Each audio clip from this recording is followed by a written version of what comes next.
準備好送飯未啊？準備好。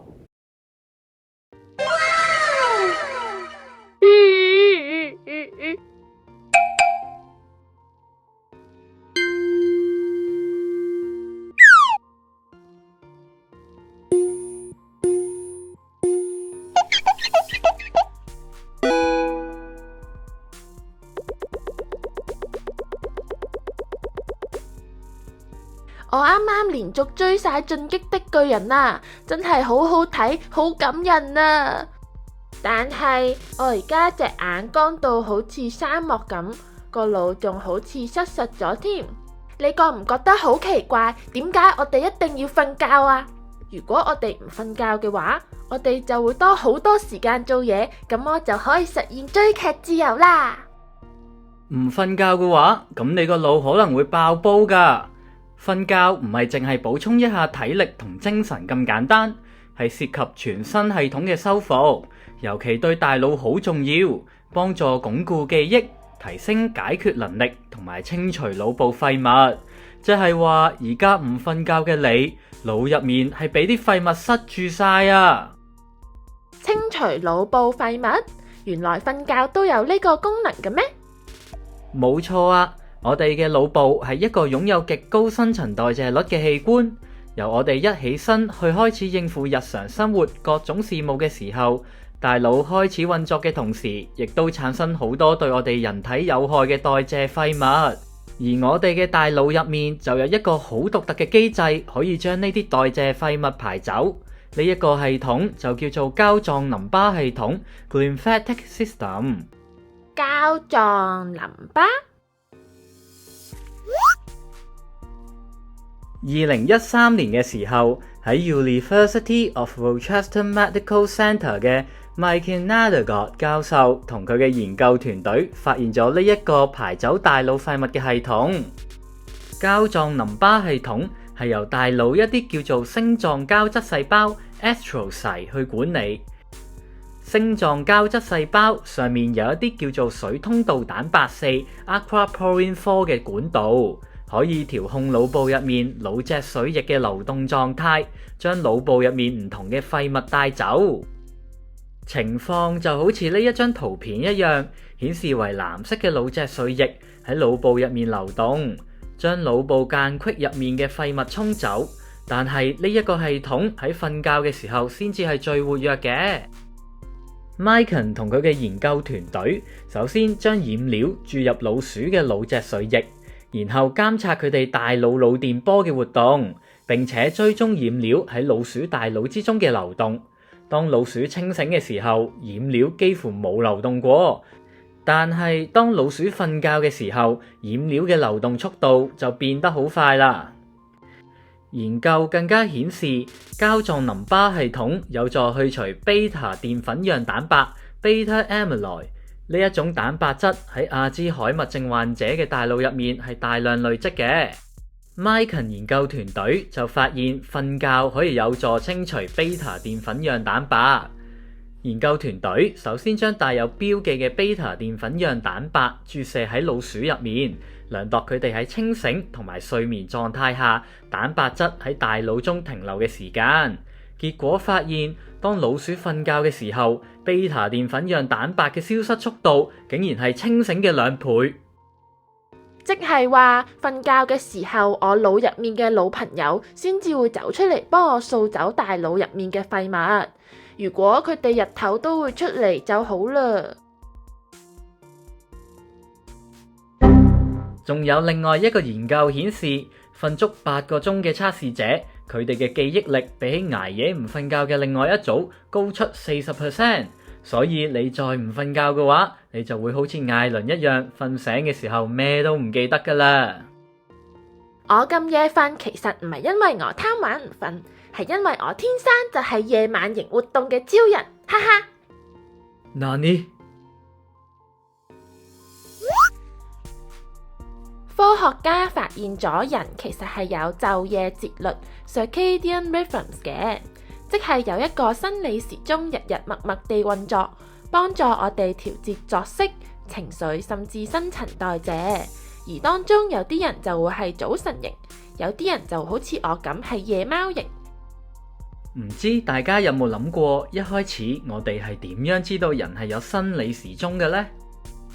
問得好好，呢個故事起源於1729年嘅法國天文學家 Jean-Jacques Dortour-de-Mézières。Jean-Jacques 發現怕醜草嘅葉喺日頭嘅時候會張開，而喺夜晚嘅時候就會合埋。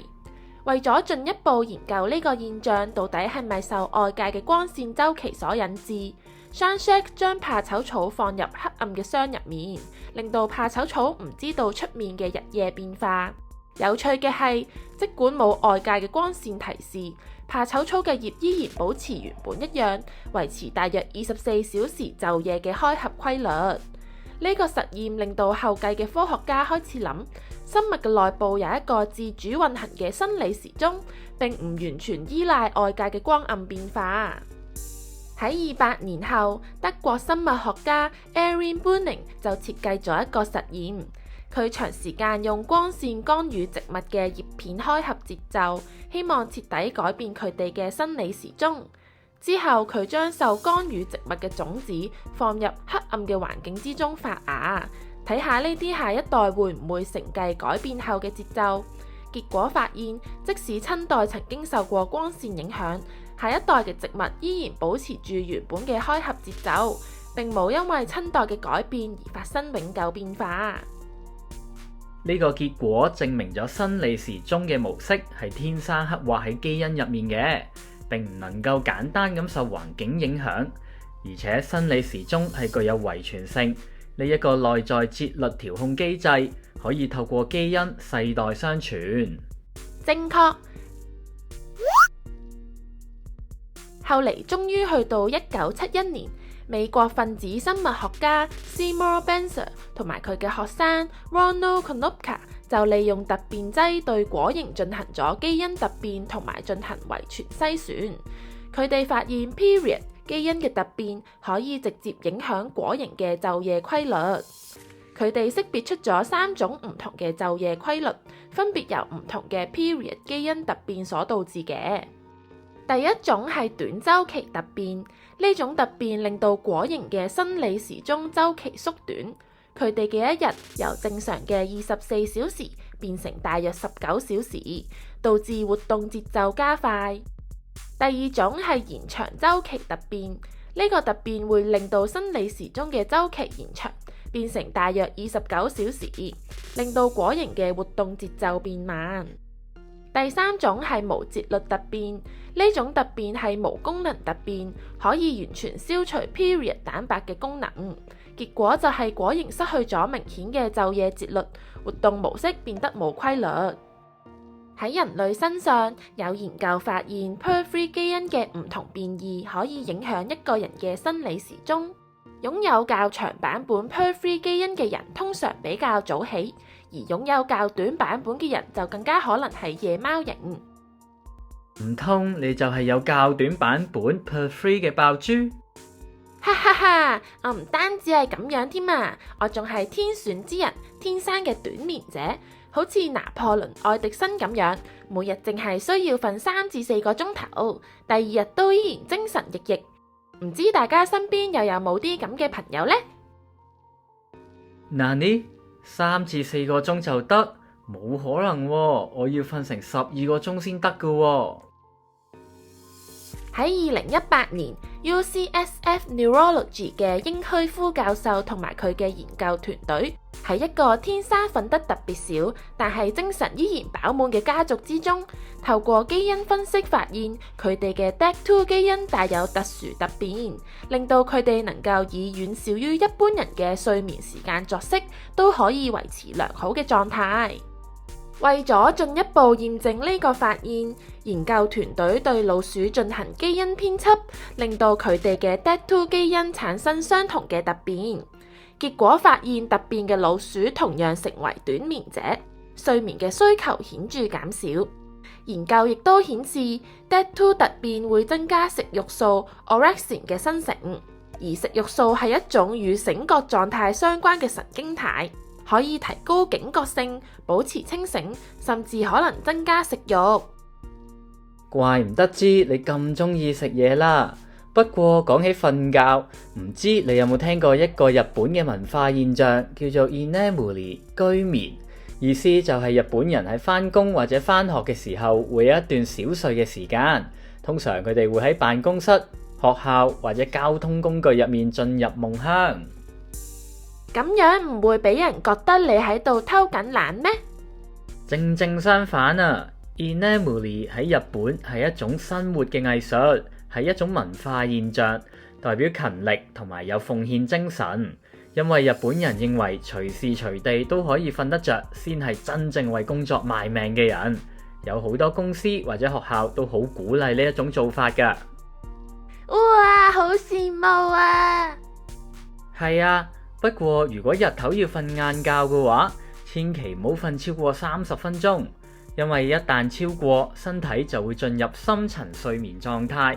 如果喺呢一個時候突然醒返，反而會比之前更加攰，出現所謂嘅睡眠慣性，成個人迷迷糊糊，影響工作同學習表現。